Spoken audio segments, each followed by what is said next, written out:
እንደምናችሁ እንደምን ቆያችሁ ተመልካቾቻችን ከወላይታ ቴሌቪዥን በየሳምንቱ የሚተላለፈው ጎጆአችን የተሰኘ መሰናዶ ነው። ሰላማችሁ ይብዛ ብለናል። ዛሬ ደግሞ በዚህ መሰናዶ ላይ የወላይታን ታሪክ፣ ቅርስ፣ ባህል፣ ቋንቋን በማሳወቅ የራሳቸውን አሻራ ሲያሳርፉ የነበሩ አንድ እንግዳ ይዤን የቀረብኩት ከእንግዳዬ ጋር ሰፊ ጊዜ ይኖረናል። እንኳን ደህና መጡ። እንዴት ነው? ሰላም ነው? እግዚአብሔር ይመስገን ሰላም ነኝ። እስቲ እንተዋወቅ። መጀመሪያ ስሜ እኔ ኢዮኤል ሄራሞ ይባላለሁ። የወላይታ ብሔር ባህልና ቅርስ ተንከባካቢ ማህበር ፕሮግራም ስራ አስኪያጅ ነኝ። እጅግ አድርጌ አመሰግናለሁ። ዛሬ እድለኛ ነኝ ብዬ ራሴን ወስዳለሁ። ምክንያቱም የወላይታ ብሔር የራሱ የሆነ በታሪክም ጠገብ የሆኑ በቅርስም በባህልም ማንነትን የወላይታን ማንነት ትልቅነትን የሚያሳዩ ሰፊ የሆኑ ማህበራዊ ሀብቶች፣ ማህበራዊ እሴቶች ያሉት ብሔር ነው የወላይታ ብሔር። ይህንን ደግሞ ዛሬ እርሶን ይዘን ስንቀርብ በዚህ ረገድ ሰፊ የሆኑ ሀሳቦችን ለማንሸራሸር ነው። እኔም ዛሬ ከርሶ ለመማር በመቅረቤ በጣም ደስተኛ ነኝ። እንኳን ደህና መጡ ብያለሁ። እናንተም እንኳን በሰላም ቆያችሁ። አመሰግናለሁ። አቶ ኢዮኤል አንድን ሀገር በደንብ የሀገርን ማንነት ማሳየት ከሚችሉ ከማህበራዊ እሴቶች ውስጥ ቅርስ የሌለው፣ ባህል የሌለው፣ ቋንቋ የሌለው፣ ታሪክ የሌለው ሀገር የሆነ ጎዶሎ አለው ወይም ሙሉ አይደለም ብዬ ነው የምንወስደውና እንደ አካባቢያችን ወደ ወላይታ ስንመጣ ወላይታ በዚህ በኩል ደግሞ ብዙ በታሪክም በቋንቋም በባህልም በቅርስም ሀብታም የሆነ አካባቢ ነው። እስቲ ቅድም ኃላፊነቱንም ሲገልጹልኝ ነበርና ስራውንም ሲገልጹልኝ ነበርና እንዴት ነው ይሄንን ስራ ወደዚህ ስራ የገቡት? ወይም ባህልን፣ ቅርስን፣ ታሪክን ለማስተዋወቅ ውስጦት ላይ የነበረው ጽንስ መቼ ነው የወጣው? መቼ ነው ወደዚህ ይሄንን ወደ መስራት ውስጥ የገቡት የሚለውን እስቲ እናንሳ። አመሰግናለሁ። ወደዚህ የገባሁት ማህበሩን ያቋቋሙት የወላይታ ሀገር ሽማግሌዎች ናቸው። የወላይታ ሀገር ሽማግሌዎች ለልጆቻችን የምናወርሰው ባህልም የተበረዘ ነው ያለው፣ ቅርሶቹም የጠፉ ነው ያሉትና ይህ ለትውልድ ለማስተላለፍ በማለት ነው ይሄ ማህበር ያቋቋሙት። ሽማግሌ በባህሪው ለባህሉ ለቅርሱ ተቆርቋሪ ነው፣ ለታሪኩ እነዚህ ነው ያቋቋሙትና እውነቱ ለመናገር ስለ ወላይታ እዚህ ማህበር ከገባው በኋላ ነው ያወቅኩት። ወላይታ ታሪክ ውቅያኖስ ነው። በቃ ውቅያኖስ ማለት ይችላል። ውቅያኖስ ማለት ይችላል። የነገስታት ሀገር ነበር። በጣም የሚገርማቸው ነገር የውጭ ሰዎች ናቸው የወላይታ ብዙ አድርጎ የጻፉት። አሁን ግልጽ ለማድረግ የወላይታ የንጉስ ጦናንና የንጉስ ምኒልክን ጦርነት እጅ በእጅ የዘገበው የውጭ ጋዜጠኛ ነው። የፈረንሳይ ጋዜጠኛ ነው። ቫንድራ የሚባል ጋዜጠኛ ነው። እጅግ የሚገርማቸው ነገር ያ መጽሐፍ ኢትዮጵያ ውስጥ እንዳይገባ ተከልክሎ ነበር። ቢኮዝ ጦርነቱ በጣም ዘግናኝ ነበር። በጣም በታሪክ የሌለ ጦርነት ስለነበረ ያን ጦርነት ታሪክ ኢትዮጵያ ህዝብ ወላይታ ህዝብ እንዳይቀው ተከልክሎ ነበረ። አሁን ከኢህአዴግ ጀምሮ ውስጥ የገባ መጥቷል። በዚህ አጋጣሚ ማመስገናቸው ጋሽ ዘብዴዎስ ጫማ ናቸው። ጋሽ ዘብዴዎስ ያን መጽሐፍ አሜሪካ ኮንግሬስ ላይብሬሪ አግኝቶ በፈረንሳይ ነው የተጻፈው። የወላይታ ፓርት ብቻ ፎቶኮፒ አድርጎ ወደ ሌላ ስቴት አሜሪካ ውስጥ ወደ ሌላ ስቴት ወደ ወላይታ ልጅ ሄደው በኮምፒውተር አስተርጎሞ እንግሊዝኛውን የተተረጎመውንም ፍሬንች ቨርሽንም ራሱ ለታሪክ ብሎ እኛ ጋር ሰጥቶ እኛ ሰው እንዲያውቀው በወላይታ ላይ ደረሰው ነገር እንዲያውቀው እያከፋፈል ነው የቆየ ነው። አንደኛ ትውልዱ ራሱ የአሁኑ ትውልድ አሁን የራሱን ታሪክ አያውቅም። ወላይታ በራሱ ስርዓት ንጉስ ሲባል አሳደር ሲባል ሁሉ ነገር ያሟላ ነው። ግን አሁን ያለው ወላይታ ልጅ በቃ ወላይታ እንደ አንድ ዞን እንደ አንድ አውራጃ እንደነበረ ነው በአእምሮ የሚስለው። ግን አይደለም። በራሱ መንግስት እስከ ጦና 52ኛ ንጉስ ነው። 52 በንጉስ የተዳደረ የራሱ ፋይናንስ የነበረው የራሱ ምክር ቤት የነበረው ምክር ቤቱ ደግሞ በህዝብ የሚቋቋም ምክር ቤት ነበረው። የራሱ ፋይናንስ ማርጫው የሚባል ነበረ። ማርጫ የሚቆጣጠረው እንትን አካል ነበረ። እሱ ደግሞ ከንጉሱ ስር ባሊሞላ የሚባልና ሙጮና የሚባል አለ። ባሊሞላው ካውንስል አለ፣ በህዝብ የሚመረጥ ነው። በየሁለት ዓመቱ የሚመረጡ ባሊሞላ ነው የሚባሉት። ከንጉሱ ጋር እኩል ስለ ሀገሪቱ የሚወስኑ አሉ። እነሱን ንጉሱ ምንም ማድረግ አይችልም እነሱን እና ሌላው ደግሞ ሞጮና የሚባሉ አለ። ሞጮና ስራ አስፈጻሚ ነው። ሞጮና የሚሾመው ንጉሱ ነው። እንደዛ አይነት ስርዓት የነበረው አገር ነበረ። ከምኒልክ ጋር 7 ዓመት ተዋጋ። 7 ዓመት ተዋግቶ 6ኛ በጣም ሽንፈት በጦር ሚኒስትሩ ስለተሸነፈ በራስ መንገሻ ስለተሸነፈ ምኒልክ እልህ ይዞ አድዋ ከመዝመቱ በፊት አድዋ 1888 ለመዝመት ከመሄዱ በፊት 1887 ዓመተ ምህረት ራሱ መጥቶ የትም ቦታ ምኒልክ ሄደው ጦርነት እንትን አላለ። በሻምበል ጦር ነው ሌሎቹ ተሸነፉት። ሁሉም አንዳንዶቹ ዝም ብሎ ሰባጎ ነው እጅ የሰጡት እና ራሱ ምኒልክ መጥተው በግንባር ራሱ መጥተው ብዙ ጀነራሎች መጥተው በጣም አውዳሚ ጦርነት ነው ያደረገው። ትውልዱ ያን ታሪክ ያውቃል። ትውልዱ ያን ታሪክ ማወቅ አለበት። የራሱን ታሪክ ማወቅ አለበት። አሁን የንጉሱ መናገሻ ዳልቦ ላይ ነበር። ዳልቦ ሰከረት ሂል ብለው ነው የጻፈው አንድ ታሪክ ተመራማሪ።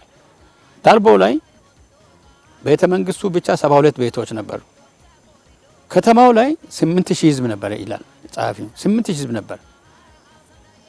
በቃ የደቡብ የሚባል ነገር የለም። እንግዲህ ራሱን የቻለ መንግስት ነበረ። የራሱ ኢንፍራስትራክቸር የነበረው፣ የራሱ ስልክ የነበረው በፈረንሳዮች የተቋቋመ ስልክ የነበረው፣ የተለያዩ እንትኖች የነበረው ከተማ ነበር እና ያን ከተማ ጦርነቱ ከምኒልክ ጋር የተደረገው ጦርነት ከበባ ነው የተደረገው። ከበባ ሲደረግ ከምኒልክ ጋር የተዋጉት ቆንጦላ ግንባር ላይ የተዋጉት። ቆንጦላ ግንባር ላይ ከምኒልክ ጋር ሲዋጉት ሌላው ጦር በራስ ወልደ ጊዮርጊስ መከላከያ ሚኒስቴሩ የሚመራ ጦር አባ ጅፋርን ይዞ ኦሞ ተሻግሮ መጥቶ ቤተ መንግስቱን በንዚን በግመል ጭነው አምጥቶ ቤተ መንግስቱ ከተማው የዘረፈውን ነገር ከዘረፉ በኋላ አቃጠሉት። ሌላው ጦር ደግሞ በድጉና ሳይድ ነበር የመጣው። በድጉና በኩል የመጣው ነው ወላይታ ጦር ደምስሶት ወደ ኋላ ተመልሷል እና የቆንጦላው ግንባር እነሱ በመድፍ ነው የመጡት፣ በመትረየስ ነው የመጡት። የኛ ህዝብ ጦርና ጋሻ ብቻ ነው የነበረው።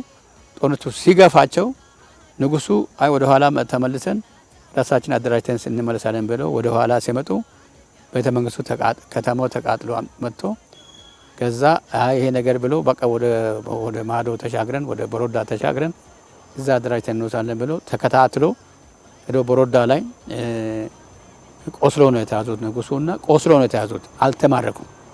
በወላይታ ታሪክ መማረክ ነውር ነው። ወላይታ በታሪኩ ተማርኮም አያውቅም። ይሄ እየጠፋ ያለው ቅርስ እየጠፋ ቅርስ የሌለው ማንነት የለውም፣ ታሪክ የለውም። ቅርስ ቀጥታ ከታሪክና ከማንነት ጋር ይገናኛል። ምንድነው የምታሳየው? ታሪክ እንዳለ ከማንነት እንዳለ ከማንነት ይሄ እኮ ነው ብለን የምታሳየው ቅርስን በማሳየት ነው ማንነትን የምትገልጸው። ይሄ እየጠፋ ነው ያለው። ይሄንን በመታደግ ረገድ፣ ይሄንን በመሰብሰብ ረገድ፣ እንዲሁም ይሄንን በመጠበቅ ረገድ ደግሞ የእናንተ ማህበር ሰፊ ስራ ሰርቷል። እርሶ በግል ደግሞ በዚህ አይታሙና ምንድነው የነበረው ነገር መቆራቆሩ ምንድነው የሚመስለው የሚለውን እስቲ እናንሳ። ቅርሶች የሚዳሰስም አለ፣ ማይዳሰሱ አለ። ማይዳሰሱ በእጅ የሚያዙ ናቸው። የሚዳሰሱት በሁለት ይከፈላሉ ማለት እንችላለን። አንደኛ የሚንቀሳቀስ ቅርሶች አሉ፣ የሚዳሰስ ማይንቀሳቀስ ኦን ስፖት ያለ እነዚህ የሚንቀሳቀሱ ቅርሶችን ዞረን መዝግበናል። በአይነት 133 የሚንቀሳቀሱ ቅርሶች አሉት ወላይታ። በአይነት ስል አሁን ጦር እንደ አንድ እንትን ስንል ጦር አይነቶች ብዙ አሉ። ጦር አንድ በለ ወላይታ ባህላዊ ቤት አንድ ብትል አሁን ባህላዊ ቤት ወላይታ 5 አይነት አለው እና በአይነት 133 ነው የመዘገብነው። 133 መዝገን የተወሰኑትን ገዝተን እኛ ቢሮ መጀመሪያ ሰፋ ያለ ቢሮ ነበረ። አንድ በአይነት ወደ 30 40 የሚሆኑትን ገዝተን አስቀምጠን ሰው ስናሳይ ነበረ። ከዛ ቢሮ ጠባብ ቢሮ ሲመጣ ግማሹን ለዚህ ለዞን መምሪያ ሰጥተናል፣ ግማሹን ሶዶ ሙዚየም ሰጥተናል፣ ሶዶ ዩኒቨርሲቲም ሰጥተናል እና በዛ ዙሪያ አሁን በጣም ማመስገን የምንፈልገው ነገር በ2010 ዓመተ ምህረት አሁን ፕሮፌሰር የሆኑት ዶክተር ነበሩ ታከለ ታደሰና ዶክተር ታከለ ጥሩ ባህል ተቆርቋሪ ነው ተብሎ ስለተነገረ እኔና ጋር ዘዲዮስ ነፍሳቸው ነው ማርና እሳቸው ጋር ዶክተሩ ጋር ሄደን እባክህ እኛ የወላይታ ሰው እዚህ ግቢ ያለው ወላይታ ምሁር ራሱ ከወላይታና አቅም ለምን ወላይታ ዞረን አናሳይም? መጀመሪያ በሄድኩ ያነገርኩት እኔ ነኝ። ለምን ዶክተር አንተ እሱ አውቃለሁ፣ ቶሎ ቦታው ነው አውቃለሁ፣ ሱቄ ነው እኛ አካባቢ ነው ያለውና ጎንደር ዲፕሎማ ይዞ ከዛ ዶክተር ነው እዛ ቆይቶ ነው መጣው ቫይስ ፕሬዝዳንት ነው። አንተም እዚህ ተወልደ አድርገህ ጎንደር መጣል፣ አንተም አታውቅም፣ ሌሎች አታውቁም እና ለምን ዞረን አናሳይም አልኩት። ማን ያሳይልናል? የሚያሳይ ሰው አለ አልኩት። የሚያሳይ ሰው አለ አልኩና እሺ በቃ የሆነ እሱ ሰው ካዘጋጀ የሆነ ነገር ጫር አድርገህ ፍሮንተን ምንነሻ ነገር ስጠኛል። መጥቼ ጋሽ ዘውዴዎስን አነጋገርኳቸው። ጋሽ ጥሩ በቫይስ ፕሬዝዳንት መጥቷል። እዛን ጊዜ ጋሽ ቫይስ ፕሬዝዳንት ነበሩ ዶክተር ታከለ እና እንደዚህ መጥቷል ያሳያሉ። ይላ ታከዩ ጋደን እኔ በፈልገው አይደል አሉ። ከዛ ይሻልኩኝ ከዛ ተነቀደ 66 ምሁራን 66 ወላይታ ሶዶ ዩኒቨርሲቲ ምሁራንን አስተዳደር ሰራተኞችን ይዘን መጀመሪያ እዚህ አሁን ሶዶ ቦላዶ ጋናሜ ነው የሚባለው እዛ ትክል ድንጋይ አለ። ከዛ ትክል ድንጋይ ጀምረን ወደ ትክል ድንጋይ ይመጣል። ወደ ትክል ድንጋይ አሳይተን ከዛ ሞቸና ቦራ አሳይተን አጆራ ወስደን አጆራ አካባቢ ያሉ ትክል ድንጋዮች አሉ። እዛ አቾራ አካባቢ ያለ ቤቾ አካባቢ ያሉ ያን ካሳየን በኋላ ከምሁራኖች ፊድባክ ጠየቅ። ምንድነው አዲስ ነገር ያያችሁት? ምንድነው የወላይታን ቅርስ አይታችኋል ወይ አልናቸው። እኛ አናቅም። ባይገርማችሁ ከዛ ምሁራን ውስጥ እዚህ ታሪክ ተማሪዎች ብዙዎች አጆራን አያውቁም። ሌላ ደግሞ ትክል ድንጋይ ዩኒክ ሄሪቴጅ መሆኑን አያውቁት። ዩኒክ ሄሪቴጅ ቅርስ ነው፣ የአባቶቻችን ቅርስ ነው። ወደ እሱ በኋላ ያመጣለውና ያን ካዩ በኋላ እሺ ሌላ ቀን አሉ። ሌላ ቀን ሁለተኛ ቀን ወደ ኦፋ ወሰድናቸው። ኦፋ ወስደን ዋሻው እንትን አሩራ ዋሻ አሳየን። ሶዶ ጋዙባ ከተማ አቶ ኢያሱ ማብራሪያ ሰጠ። ወሺ አልዳዳ ሄድን። ጦሳ ዛርጴ አየን። ሶስተኛ ቀን ዋና መነሻ ሶስተኛ ቀን የጋዛዶስ ቤት እዚህ ሾያ ነበር አልፈረሰም ነበር። ወደዛ ይዘን ናቸው። ያን ካየ በኋላ ዶክተር ታከለ ምን ይላል? እኔና ጋዛዶስ አቶ ዮል ከጋዛዶስ ጋር ይሄን ቤት ግቢ ላይ እፈልጋለሁ አለ። አረ እኛ የምንፈልገው ይሄን አለ እና ፕሮጀክት እዛ ጽፈን ኮሚቴ ተቋቁመው ያን ወላይታ ባህላዊ ቤት ባህላዊነቱን ጠብቆ የሚቆመው ምሰሶ አይነት አለ ወላይታ ላይ ምሰሶ ራሱ ከሩቅ ቦታ አምጥተን እርሶ እንዳመጡም ሰምቻለሁ እና ከሩቅ ቦታ ነው ያመጣ ነው እና ያን አመጣን። ያን ቤት ለመስራት 1 አመት ነው የፈጀው። 1 አመት ፈጀ። ከዛ በኋላ ቅርሶች እንደዚህ 133ቶቹ መገኘት አለባቸው ተብሎ እንደገና ደግሞ የዛን ጊዜ ኦሬዲ ፕሮፌሰር ሆኗል፣ ፕሬዝዳንት ሆኗል። ያን ቫይስ የነበረ ሰው እንደገና ወስደን ስነ ይሻላል እሺ ብሎን 6 ወር ነው ፈጀን። ያ ቅርሶች 6 ወር ነው ፈጀን። 6 ወር ፈጅቶ የዛን ጊዜ በአይነት ወደ 210 ነው። አሁን አቶ ኢያሱ የጨመረ እንዳለ ነው የሚገባኝና አሁን እዛ እኛ የዛን ጊዜ ያደረግነው ዩኒቨርሲቲ ዓለም ሰው ነው የሚመጣው፣ የኢትዮጵያ ህዝብ ነው የሚመጣው። የኢትዮጵያ ህዝብ የዓለም ህዝብ ወላይታን እዛ ያያል በሚል ነው እዛ የተሰራውና አሁን በቃ ሙዚየም የተባለው አሁን ወላይታ ላይ ያለው ዩኒቨርሲቲ ነው። እግዚአብሔር ይስጠው ፕሮፌሰር ታከለ በጣም ነው የምናመሰግነው። በጣም ማንም አልጠበቀውን ስራ ነው የሰራው። በጣም የሚመሰገን ስራ ነው የሰራውና በዛ ዙሪያ እንደ ወላይታ ታሪክ ተቆርቋሪ እንደ ባህል እንደ ቅርስ ተቆርቋሪ እናመሰግናለን ፕሮፌሰር ታከለ እና በአሁን ሰዓት እኛ እነዛ ቅርሶችን አናገኝ ብንወጣ አናገኝም። አንደኛ ቅርሶቹ ሰው ይሸጣል። ከየት አመጧቸው? የዩኒቨርሲቲ ላይ ያሉ ቅርሶችን እናንተ ከኪንዶ ከኦፋ ከኪንዶ ዲዳይ እዚህ ሶዶ ዙሪያ የተወሰኑ ሰብስበናል። በአዲስ ላይ ፈና ጥቆማ አለ። አሁን የንጉሱን አራታ ወንበሩ እዚህ አለ አይታችሁ እንደሆነ እሱ ራሱ ንጉስ ጦና ነው። የሱን አይነት ያሰራ ነው አባላ ላይ በጠፍር ይሄን ለክተን አምጥተን ሰውየው የሚሰራውን ሰውዬ እዚህ አምጥተን አሳይተን ነው ያሰራ ነው አባላ ነው ባለው። ሁለተኛ ማርጮ ራሱ የለም፣ ግን በማርጮ አይነት አስቀጥቅተን ነው ያሰራ ነው። አሁን ማርጮ ሁለተኛ ይሄ አራታው ሌላው ግን ሰው ቤት አለ፣ ቅርሶቹ ሰው ቤት አለ። የጦር አይነቶች አሉ። አሁን እሱም የጠፋ ነው ያለው። አባቶች አሉ። አባቶች አንዳንዶቹ ለምን ነው የወሰድነው እኛ የአባቴ አያቴን አልሰጥም እያለ የጦር አይነቶችን ሼታ ነው። አሁን ባህላዊ ፐርሞሱን እዛ ሻንቶ መስራት ሰውዬ ስላለ እዛ ሄደን ነው ሻንቶ ነው ያሰራ ነው። የጦር አይነቶቹ አሁን ወደ 7 ጉጥ ወደ 12 ጉጥ ዋርቢራ ነው ያሰራ ነው እና ከሞላ ገደል ከሁሉ ወረዳ ነው፣ ግን በአብዛኛው ከኪንዶ ከኦፋ ነው የሰበሰብ ነው እና አሁንም ተስፋ ያለው ከዛ አካባቢ ያለውን ዞኑ ወላይታ ዞን እንደ ወላይታ በምንም እንትን አድርገው ይሄን ሐውልት እንደሰራ ሙዚየም ቢሰራ እነሱ ቅርሶቹ እንትን ካልተሰበሰቡ ወላይታ ማንነት እየጠፋ ነው ያለው እና አሻራችን ነው። ሌላው ደግሞ የሚያሳዝነው አሁን ወላይታ ባህላዊ ቤት ወላይታ ውስጥ ያለው እዚህ ዞን መምሪያ ያለውና እዚህ ሶዶ ከተማ አለ የጋሽ አበበና የዩኒቨርሲቲ ያለ ሌላ የለም፣ ጠፍቷል። አሁን የሚገርማችሁ ነገር እኔ ዩኒቨርሲቲ ላይ ያ ባህላዊ ቤት ስንሰራ ወላይታ ልጆች ራሱ ሀገ በከይተ ይላሉ። ሀገ ምን ቤት ነው ይላሉ፣ አያውቁትም። ወላይታ ባህላዊ ቤት ጠፋ፣ አሁን እየጠፋ ነው ያለው። አሁን ይሄ እንደ ታሪክ እንደ ቅርስ ለማስቀረት ምንድን ነው መደረግ ያለበት? የሚሰሩ ሰዎች ራሱ እየሞቱ ነው። ወጣቱ ቱላ አቅም ቤቱን አቅምና ይሄ ለቱል እንዲሻገር ምን ማድረግ አለበት የሚለው የሚመለከተው አካል የመንግስት አካል እና እንደ ታሪክ እንደ ቅርስ ለማስቀመጥ የሆነ ሰው ወጣቶችን መልምሎ እነዚህ ሰዎች ከመሞታቸው በፊት ትሬን ማድረግ ነው። አንድ ምስማር አንድ ሜትር ሳይኖር እኮ ነው ይሄ የሚሰሩት።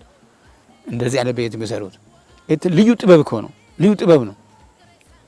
እና አሁን ያ ወላይታ ባህላዊ ቤት እየጠፋ ነው ያለው። የሚሰሩ ሰዎች እየሞቱ ነው ያለው። ከ10 ዓመት በኋላ ያን የሚሰሩ ሰዎች አናገኝም። ያ አሁን እንደ ቅርስ የሚያሳስብ ነገር ነው። እዛ ጋር እንደውም በደንብ ቢያነሱልኝ ደስ የሚለኝ እየጠፋ ያለውን ለመታደግ ይሄ ሰው የቤት መስራትን አሁን ዘመናዊ ቤት ብቻ በመስራት እየቀየረው ነው ያለው። ይሄ እየጠፋ ያለበት ምክንያት አንዱ ምንድነው? ሰው ሁሉ ቆርቆሮ ቤት በመስራት ዘመናዊ ቪላ ቤት በመስራት ከተማ ላይም ገጠር ላይም ዘመናዊ ቤቶች ናቸው አሁን እየተሰሩ ያሉት። ስለዚህ ለዚህ ማን ነው ኃላፊነትን መውሰድ ያለበት? ሰው እየተወ ነው ያለው። በቃ ቤት መስራትን የወላይታን ባህላዊ ቤት መስራት ድሮ የነበረውን ሌሞ ኬታ ወላይታ ኬታ ተብሎ የሚሰሩ ቤቶች ሁሉ አሁን አናያቸውም። ምንድነው እንደሚባለው ወላይታ ቆርቆራዲ ይላሉ። ያንተ መገለጫ ነው። እንደዛ እያሰቡ ነው ያለውና እንዴት ነው ይሄንን አመለካከት መስበር የሚቻለው? ማን ነው ይሄንን ኃላፊነት መውሰድ የሚችለው? የሚጠፋውን ለመታደግ ምን ማድረግ አለበት ይላሉ? አንደኛ ይሄ ራሱ ሳሩ ራሱ በጣም የተወደደ መጣ። ሁለተኛ ደግሞ ቃጠሎም ነገር አለ። ግን በጣም የሚገርም ነገር ወደ ካምባታ ቢትሄድ ወደ አላባ ቢትሄድ ወደ ስልጤ ብትሄድ ቆርቆሮ ቤትም አለ፣ ባላ ቤትም አለ። የኛ ሰው እንትን ብሏል። ባህላዊ ቤቱ ልዩነቱ ከዚህ ከቆርቆሮ ቤቱ በክረምት አይበርድም፣ በበጋ አይሞቅም። which is unique እኮ ነው። ሁለተኛ እዛ ውስጥ ያለው ራሱ የወተቱ ምግብ እንትኑ ራሱ ለቆርቆሮ ቤት ቶሎ ይበላሻል፣ ግን እዛ አይበላሽም። አሁን እዛ ሰውን ማስገዳችን ግን እዚህ በየወረዳው የተወሰኑ ሰዎችን አሰልጥነ ቤቱ እንትኑ እንዳይጠፋ በየወረዳው መስራት። እነዛ ሰዎች ወደፊት ሊፈልግ ይችላል እንደ እንትን እነዛ ሰዎች አይመጡ በየወረዳው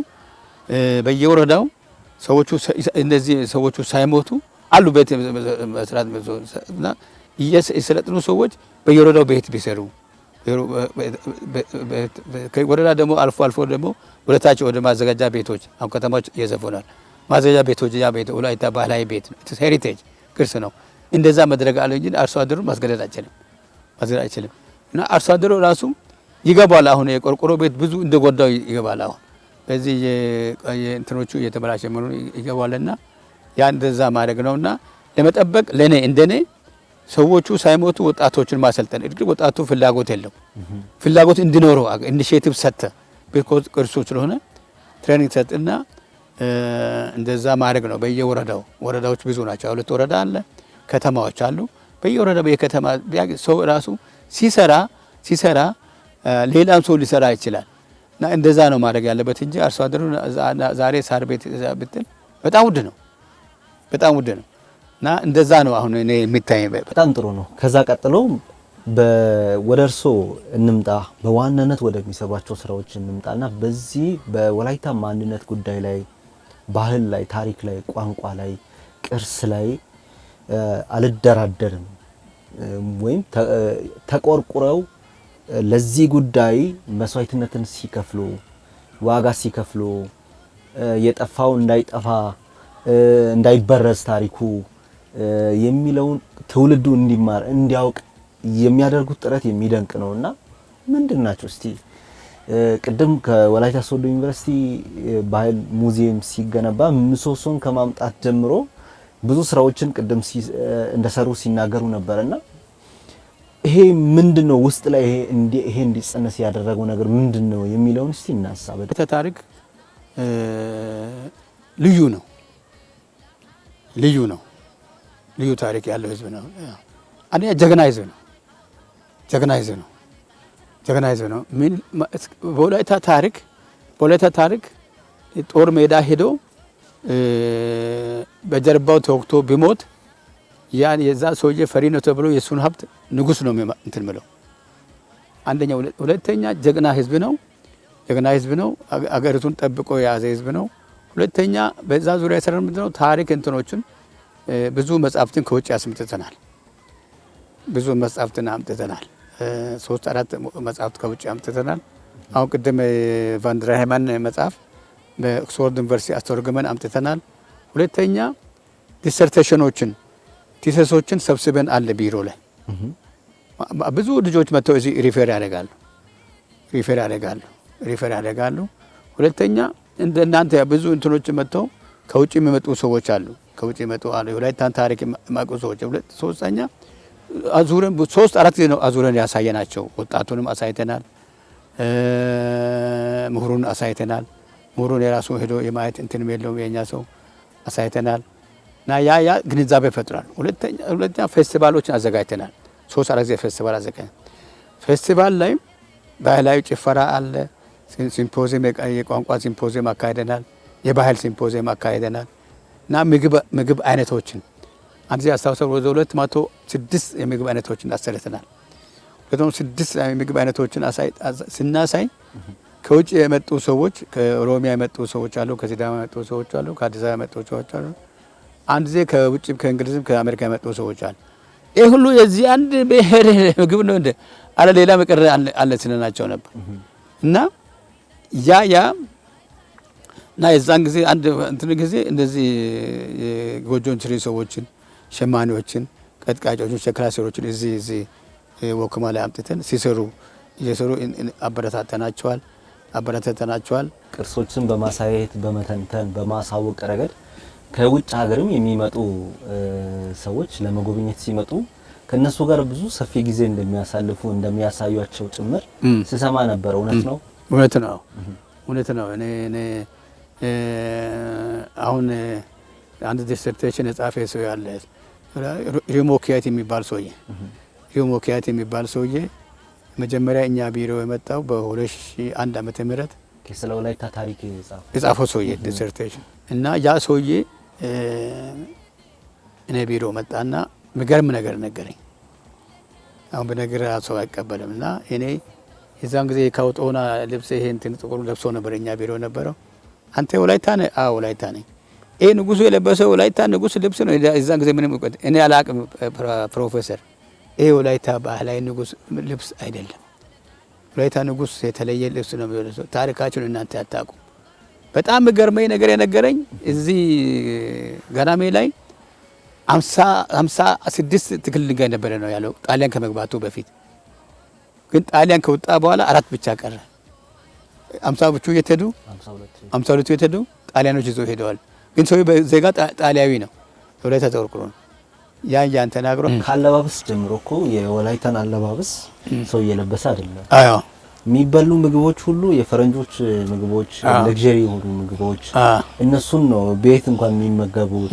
ይሄ የወላይታን ባህላዊ ምግብ፣ የወላይታን ባህላዊ አለባበስ፣ የለቅሶ ስርዓታችን ሁሉ እኮ የወላይታ የለቅሶ ስርዓት እኮ ቀርቷል አይደል?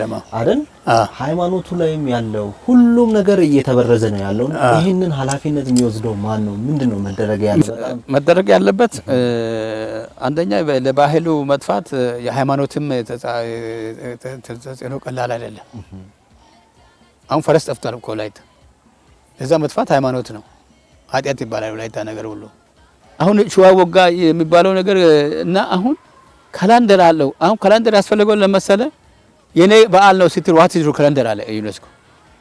የካላንደሩን ለመስራት 1 አመት ነው የፈጃቸው። እነ ዶክተር አበሻ አስታውሳለሁ እነ ከአዳኔ ጋር 1 አመት ነው የፈጃቸው። ካላንደር አለ ግን ህዝቡ አያውቅም። ከመንግስት በኩል ያለው ያቺን ካላንደር መቼ ነው የሚያወጡት? ሲምፖዚየም ዕለት ያስታውቃሉ።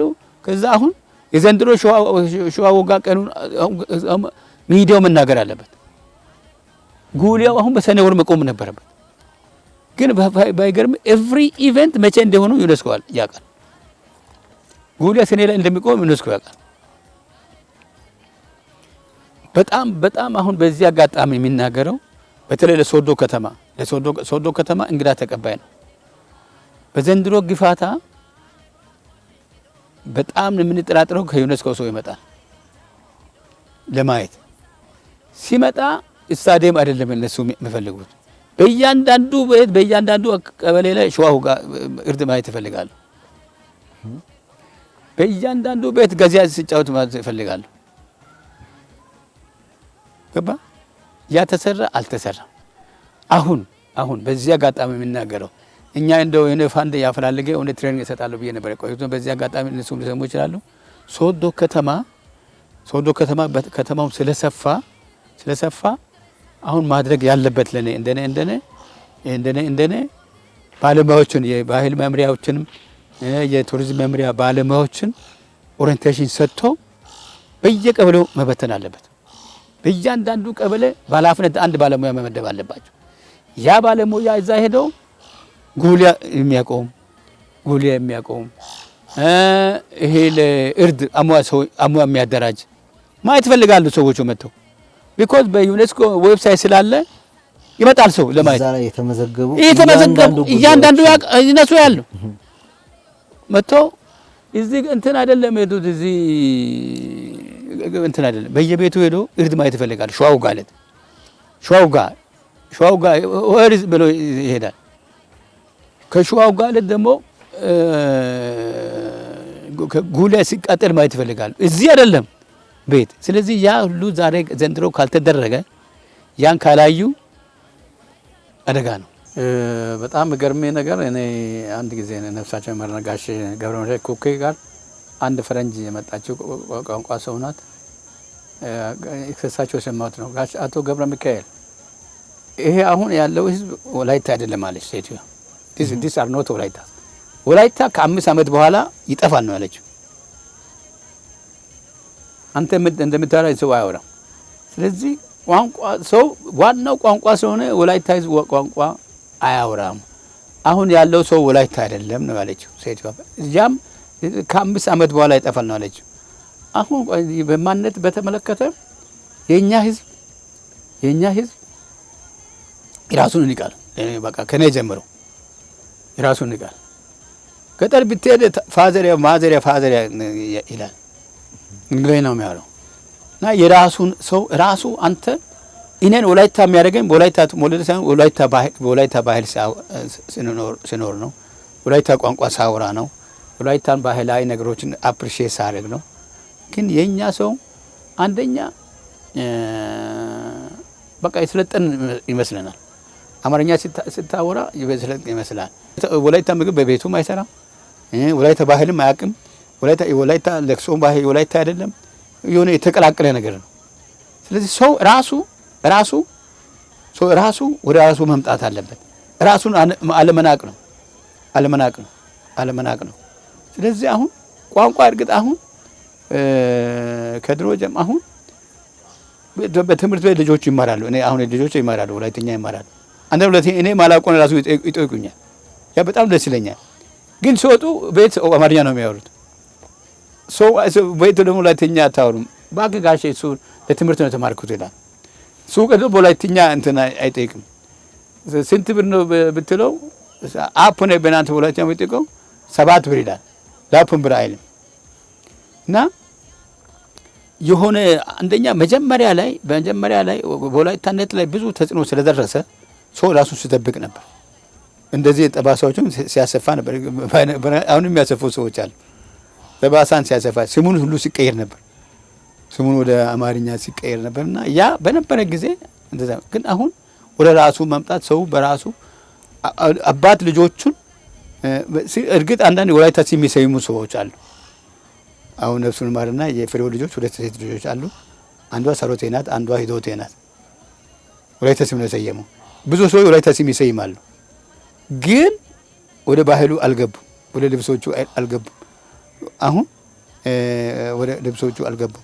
ልብሶቹን አንተ እንዳልከው ልብሶቹ ላይ አንደ የሃይማኖት ተጽዕኖም አለ። ያን ከለበስ ኃጢአት የምልም እንትን አለ። ከዛ ሸሽቶ የሚለብሱ አለ። ግን this is my clothes, this is my identity ብሎ ሰው መልበስ ግድ ነው። የበዓል ጊዜ አንተ የሰርግ ጊዜ ለምን ሀዲያ ኮት ያደብስ አትሄድም?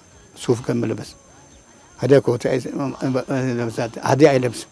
ሱፍ ነው የእንግላዝ ሱፍ ነው የሚለብሰው። ሀዲያ በቃ የበዓል ጊዜ የግፋታ ጊዜ ብቻ ነው የሚለበሰው። ያን በቃ የክብር ልብስ እንትን ማለት አለበት። እና ሰው ራሱ ወደ ራሱ መምጣት አለበት።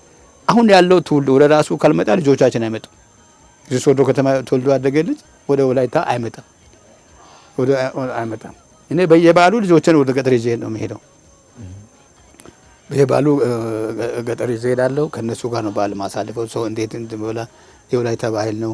ይሄ ሙጫ ነው፣ ይሄ ባጭራ ነው። ባጭራ እንዴት እንደሚሰራ ከዚህ ይሰራል።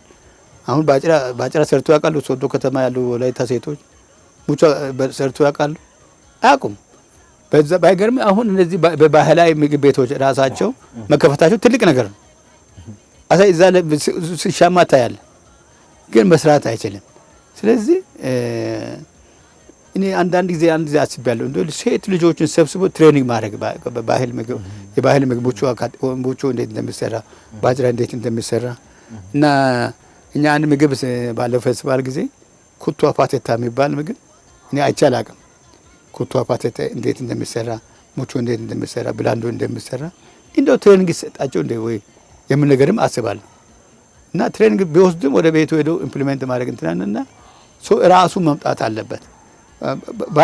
በራጁ እርግጥ በድሮ ስርዓቱ ላይ ተበርዟል። አሁን ግን አንተ ሁን ብሏል ስርዓቱ።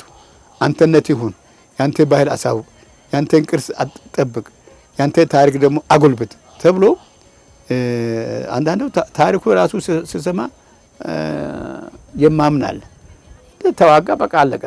ለምን ተዋጋ?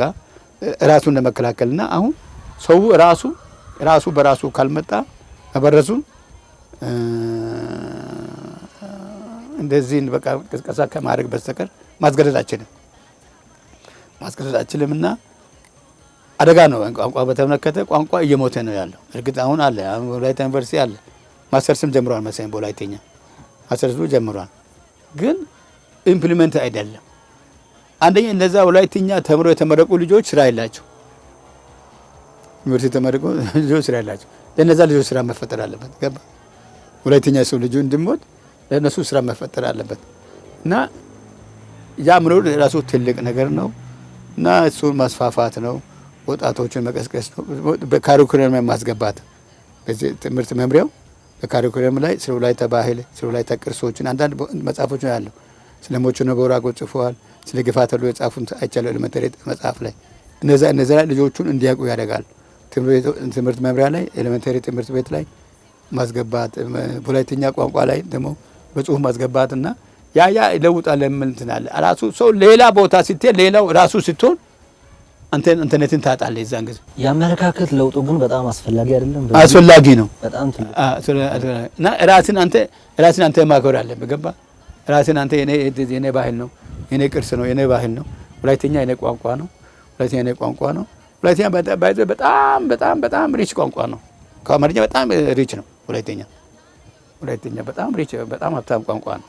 እንደነሰዎች ወላይታ አሁን ፕሮቨርቦቹ ምሳሌዎቹ ወላይተኛዎቹ ማንንም እኮ የሚያሳምኑ ናቸው እና እነዚህን ማሰራጨት ወላይተኛ መጽሐፎቹን ማሰራጨት ትምህርት መምሪያው ማሰራጨት መጽሐፎቹ በወላይታ እንትን ነው። ደግሞ ክፋቱ ምንድነው? አንድ መጽሐፍ ከተጻፈ ከሶዶ አይወጣም። ሶዶ ብቻ ያልቃል። አሁን ታሪክ ጸሐፊዎች አሉ፣ የጻፉ መጽሐፎች አሉ። መጽሐፍ ሶዶ ውስጥ ያልቃል። ጋዛዲዮስ መጽሐፍ ከሶዶ አልወጣም። በየወረዳ ቡክ ስቶር መኖር አለበት። በየወረዳው ቡክ ስቶር በተመጽሐፍ መኖር አለባቸው እንጂ ሶዶ ይታተማል፣ ሶዶ ይሰራጫል። ወረዳ ያለው ያውቅም እና እዛ ያለው ሰው ያውቃል አላውቅም። ስለዚህ ያን እንትን ማለት ነው ማስፋፋት አለባቸው። መጽሐፎቹ በየቦታው ማዳረስ አለባቸው። የጠፉ ያሉ ቅርሶችን ከመጠበቅ አኳያስ የወደቁ ያሉ ቅርሶቹን በተመለከተ ሙዚየም እዚህ ሶዶ ከተማ በየወረዳው ሙዚየም መኖር አለበት። በየወረዳው ሙዚየም ተሰርቶ ያ ወጣት እዛ ልጆች ያን ሙዚየም እያሉ የተማሩ ማደግ አለባቸው። እዚህ ወላይታ ቅርሶችን ከተለያየ ቦታ ሰብስቦ ዱጉና ላይ ሙዚየም መኖር አለበት። ክንዶ ላይ ሙዚየም እንትን አሁን ከሱባ ላይ ሙዚየም አለ፣ ዩኒቨርሲቲ የሰራዋል ከሱባ ላይ አለ። ግን ሌላ ወረዳዎች ሁሉ ሙዚየም ላይ ቅርስ መኖር አለበት። ላይብሬሪ ደግሞ መኖር አለበት። ላይብሬሪ እና እዛ ላይብሬሪ ላይ ወላይታ መጽሐፍት መኖር አለባቸው። ሃይ ስኩሎች ላይ ወላይታ መጽሐፎች፣ ታሪክ መጽሐፎች መኖር አለባቸው። እና ያ ካልሆነ ስለ ወላይታ ምንም ያውቀው ነገር የለምና እና እንደዛ ነው መስፋት አለበት። ከዞን ተነስቶ ወረዳዎችን ማዕከላዊ አድርገው መሄድ አለበት። በየወረዳ ሙዚየም መኖር አለበት። ግለሰብ ሙዚየም ይሰራል። ግለሰብ ካዘደሱ እኮ በግላቸው እንትን ያለው ነው። ግላቸው ሙዚየም እንትን ያሉት አሁን ፈረሰኝ በግል እኮ ሰው ሙዚየም ይሰራል የራሱን ታሪክ ለማሳወቅ እና እንደገና ላይብሬሪዎች ላይ ደግሞ ወላይታ መጽሐፎችን እንትን ማስቀመጥ አስፈላጊ ይመስለኛል። ለሀሳቦትም ለጊዜዎትም እጅግ አድርጌ አመሰግናለሁ። በጣም ሰፊ የሆኑ ስለ ወላይታ ቅርስ፣ ስለ ወላይታ ባህል፣ ታሪክ፣ ቋንቋ፣ ስለ ወላይታ ማንነት ውስጦት ላይ ያለውን ስሜት ተቆርቋሪነት በደንብ ሲያሳዩኝ ነበረ። ይህንን ደግሞ ትውልዱን በደንብ ከርሶ በመማር አሁን እድሜያቸው እየገፉ እየሄዱ ያሉ አባቶች ሽማግሌዎች አሉ። ከነሱ መማር፣ ታሪክን ማጥናት፣ መስማት ምንድነው ወላይታ ምን አለው የሚለው ነገር ማወቅ የሚጠበቅ ነው የሚሆነው። እርሶም ይህንን ለኔ አካፍለውኛል። ለኔ ብቻ ሳይሆን ለተመልካቾችም ውስጦት ላይ ያለውን ኤክስፒሪየንስ ሼር አድርገዋል። እጅግ አድርጌ ስለነበረን ጊዜ በተመልካቾች ስም ላመሰግን እወዳለሁ። ወላይታ ቴሌቪዥን ጊዜ ሰጥቶ ዛሬ ብቻ አይደለም የተለያየ ጊዜ እንደዚህ ላይ ኢንተርቪው ተደርጓል። ያ ደግሞ ሚዲያ ላይ ሲወጣም አይቻለሁ እና ሚዲያ ላይ ወጥቶ ብዙ ሰው እንደውሎ የጠየቀኝ ሰዎች አሉ። እቺንን ምን ለማለት ፈልጌ ነው ብሎ የጠየቀኝ ሰዎች አሉ። አሁን ይሄ ለወላይታ ያለው ትንሽ ግንዛቤ ይፈጥራል። ደግሞ ወጣቱ አንዳንድ ወጣት በጣም ኢንተረስቲቭ ስለሆኑ እናንተ ወላይታ ቴሌቪዥን እንደ አላማችሁ ለወላይታ ብላችሁ ይሄን እንትን ስላላችሁ እጅግ አድርጌ አመሰግናለሁ። ይልመድባችሁ።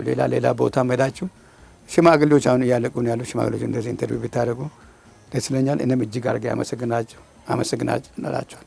ቀጣይ ሳምንት ላይ ከሌሎች እንግዶች ጋር እንገናኛለን። ዛሬ የነበረን ቆይታ ይህንን ይመስላል። ስለነበረን ቆይታ እጅግ አድርገን እናመሰግናለን። መልካም ቆዩ። መልካም ሰንብቱ።